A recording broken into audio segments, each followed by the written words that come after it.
You just purchased this beautiful yellow Audi car, and as soon as you take it home, your apartment building says, hey, we have this awesome valet service where you just pull up to the front door and we'll take your keys, right? So you give them your keys and we'll park your car in our safe and secure lot. We'll monitor it 24/7. There's cameras, and anytime you need it, any time of the day, call us up and we'll get it out to the front waiting for you within 5 minutes, right? Sounds great. So you do that. But then a week from now, you get a call about a super important business meeting in the city, which is about like a 20-minute drive.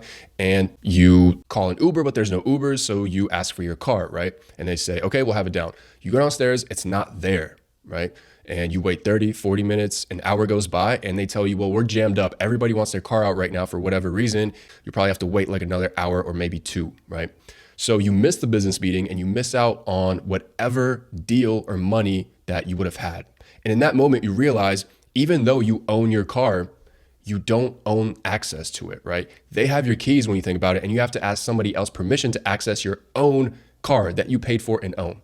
The reason I'm using this metaphor, and hopefully you're still, watching this with me, is because this car represents your crypto and this valet service represents centralized exchanges. This is why this saying, not your keys, not your crypto, is so prevalent in our industry, because even though you own your Bitcoin or your Ethereum coins, right? If you don't have access to them, then do you really own them? So banks have this thing called FDIC insurance, which is a big safety net that insures everybody's money up to $250,000, right? So this is in case if like the bank goes insolvent, bankrupt, whatever the case may be, if the bank is wrong, your money is completely safe, right? That's why people feel super secure leaving their money in the bank.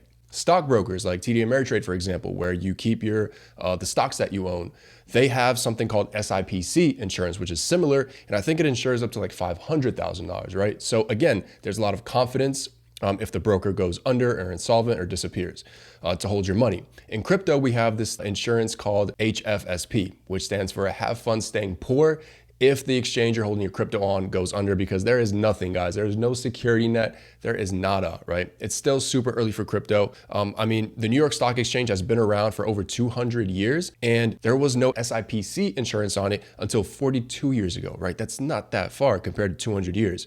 And crypto has barely a decade of history. So I assume and hope that eventually we'll get some structured confidence, safety net insurance thing on exchanges. But until then, treat exchanges like on and off ramps. Just use them for buying crypto. Don't store a lot of crypto on there. It's simple as that. So due to recent events like the FTX fiasco, just check Google Trends. The search term cold wallet has spiked and skyrocketed like crazy. And people are just scrambling right now to get their crypto off exchanges, but they kind of don't really know how or what. And that's why I'm here to kind of educate and ease you guys into that, because I promise it's not that hard and it's super, super empowering. So when it comes down to storing crypto, right, you really have like three options. One is self-custody on a hardware wallet. Two, self-custody on a hot wallet like MetaMask. And three, trusting a third party like Coinbase or Binance to store your funds. So I think the first thing that you have to understand is that the blockchain is like a railroad, right? So your Bitcoin, your Ethereum, or whatever tokens cannot leave the blockchain. They cannot magically be taken out into a bank account. They're always in a wallet, whether it's on Coinbase, on Binance, whatever exchange, or in your hardware wallet, it is on the blockchain at all times, right? So somebody has the seed phrase, the master key to your funds at all times, whether that's you or Coinbase or Binance, right? You can't take Bitcoin off and take it and put it in a bank account or something, just not possible. So the question is, do you want to hold the master key to your funds, or do you want somebody else to? Self-custody is a term that you need to get familiar with if you are not already. It just means, do you own the master key to your crypto wallet, right? Both cold and hot wallets, right? Both a Ledger and a MetaMask are both self-custody wallets, meaning nobody else has your seed phrase. Nobody else has that master password except you. The difference is a hardware wallet has another layer of security, which I'll talk about in a second. And this is the part that I think confuses people, right? Every crypto wallet, when we're talking about self-custody, has two gates for protection. One is your seed phrase, and the other one is your password, right? And your seed phrase is generated, it's given to you, you don't create it, and you cannot change it. Your seed phrase is like a list of, let's say, 15 or 25 random words in a specific order that you need to write down. You can't memorize it, right? So obviously you got to write it down and store it somewhere safe offline. And then your password is what you make that you can remember, right? So obviously I don't want to carry around my seed phrase everywhere. I want to put it in like a vault or something.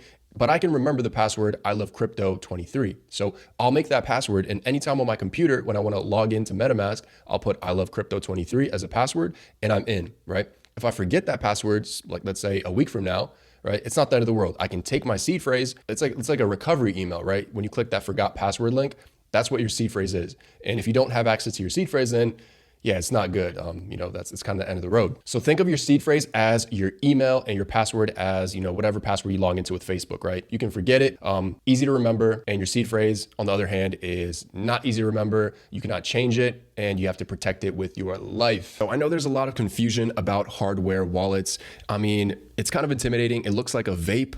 There's a PIN code, a seed phrase. What does that even mean? I don't blame you guys for finding this confusing, and I'm going to explain everything right here, right now. All right. When it comes to hardware wallets, the only thing that really matters, guys, is this seed phrase right here that I've outlined in red, right? When you set one of these up, it's going to spit out a bunch of random words in a specific order, right? Which is your seed phrase. And it's on you to write this down physically because this phrase has never been on the internet or seen online.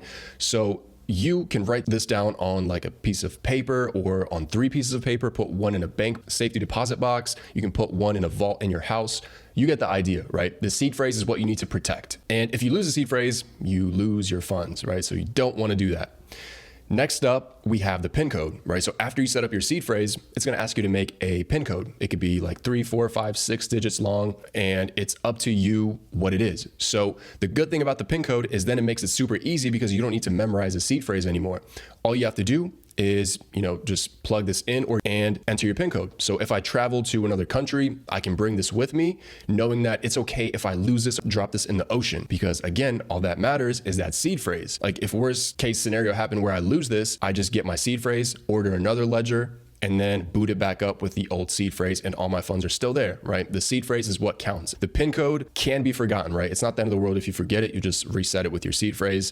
These hardware wallets, so this is the Ledger Nano X, and the Ledgers are probably like the most popular ones out there. It's the ones I would definitely recommend. There's a Ledger Nano, Nano S, and this is the X, which has Bluetooth as well. I think it's the latest edition. So I would definitely recommend getting a Ledger, but please, please, please be careful when buying. What I would kind of advise you guys to do is make sure you're always clicking the official link. I'm going to link that verified link of the Ledger website in my description. Side note, it's going to be an affiliate link because why not? It's that simple. And when you do get the wallet and set it up, it does come with a desktop app and a mobile app, which you can install. And that's kind of like your interface. So you can see your balances and it just makes stuff look pretty, right? I mean, looking at this screen for everything would be such a pain, right? You definitely don't want to do that.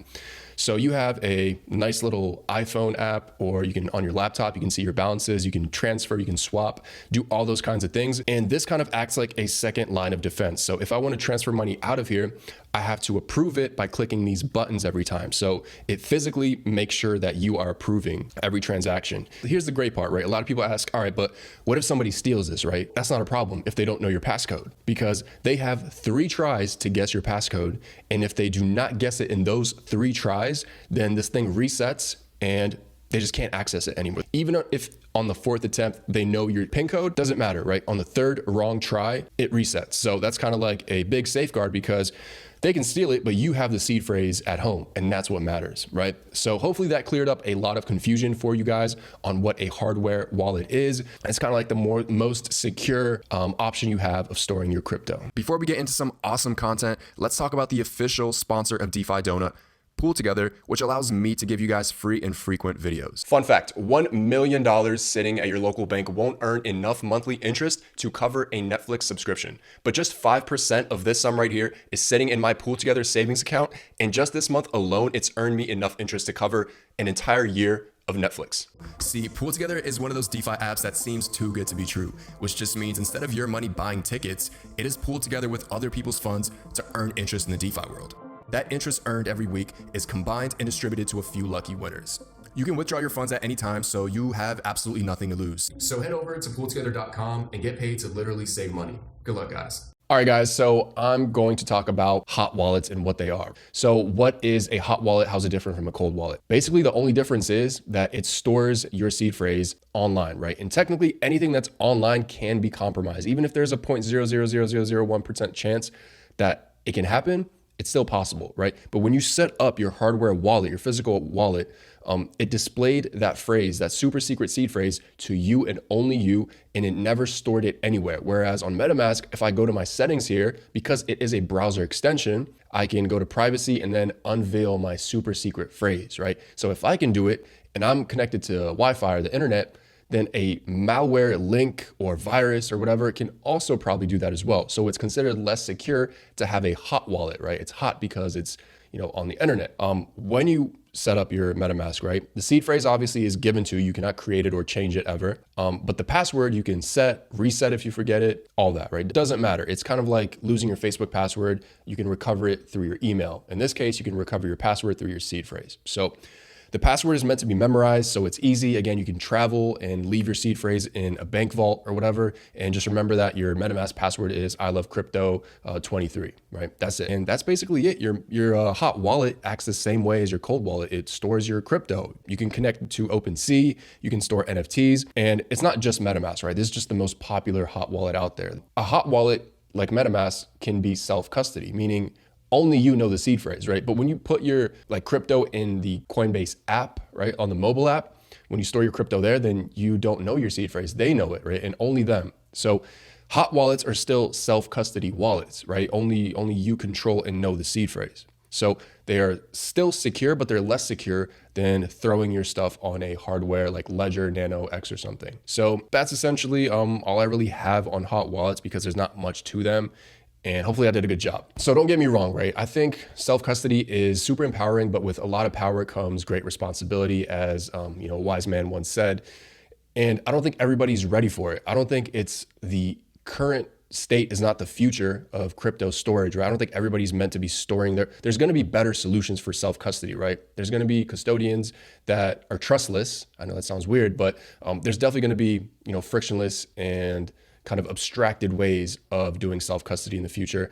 However, in the meantime, I think it's the best thing you can do. So here's my recommendation, right? I think distribution of risk is best. If you have all 100% of your funds on a single, hardware wallet, and if you lose that seed phrase, then it sucks, right? It sucks. So if you're not ready for that, maybe put 25% of your crypto on a MetaMask wallet, 25% of your crypto on a MetaMask wallet that you never ever use, right? You don't use in DeFi. You just make it once, store your crypto, and delete it off your browser, right? And then put the rest maybe on a hardware wallet. And if you want, you could put a small amount, like 10% of your crypto holdings on an exchange that you trust, like Coinbase, right? That may be a bad take, but I think you're still distributing your risk very well. I mean, if you have 3 wallets and money on Coinbase account, all 4 of those are not going to just go down in flames, right? It's just probably not possible. So I think distributing that risk is the best thing you can do. So what hardware or cold wallets do I recommend? Personally, guys, I've just been using the Ledger Nano X. I know there's a bunch of options out there, but I don't think they're that different. So I'll save you some time here and just go to the Ledger website. That's it. When it comes to hot wallets, again, there's even more options than cold wallets, right? You have Coinbase Wallet, you have Trust Wallet, you have MetaMask, you have tons. But personally, again, I use MetaMask. It's not the best user interface.